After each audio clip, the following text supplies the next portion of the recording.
more than $1 million from local businesses. KRDO News Channel 13's Mekialaya shows us how.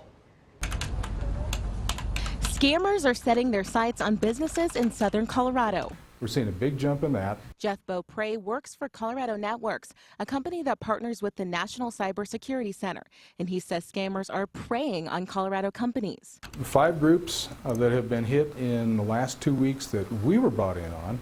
You know, there's obviously many more than that. Those are basically from South Denver into southern Colorado. He says they'll send emails that look real, but then will run with your personal information. It's called phishing, and it costs. The phishing emails, we've seen probably mid-5 figures that have been extracted from bank accounts for the businesses.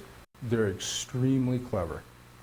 They go to great lengths to research their prospects, so to speak, wrong term, but to find out who is in the organization, names, what they do, so that they can craft an email that it looks very legitimate as if it was coming from one of their colleagues.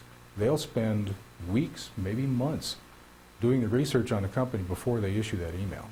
And he isn't the only one trying to get the word out there about being savvy online. There's also a symposium at the Broadmoor this week to promote just that.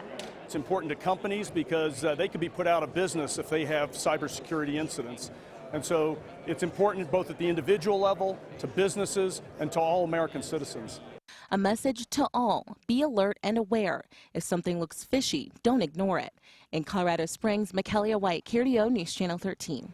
Thank you, Mekialaya. And another tip: if you see a suspicious email, there is a way to verify if the person who sent it is legitimate. If you take your mouse and hover over the link, it will show you who it's actually from. It's important to make sure that name matches with the name in the original email. Oh, a pretty nice day from the looks of it. If you're out and about getting battered around by the wind, you might not agree. But it's got our temperatures up. 50 degrees right here. ABBA Eye Care Neighborhood Weather Network camera in Colorado Springs. Storm Tracker 13's Abby Aconi is here again, tracking a wind alert day. That's right, level 2, which means we could see gusts up into the 50-mile-per-hour zone, and we do have high fire danger out there. Dry conditions, partly to mostly sunny skies. This in Pueblo from our exclusive VR wireless neighborhood weather network camera. Wind, the big headliner, but on top of that, we're dealing with some mountain snow. So if you're traveling out west, do be prepared for some winter traveling conditions. Right now, along the I-25 corridor, we've got sustained winds in the teens and 20s, not quite as strong in the far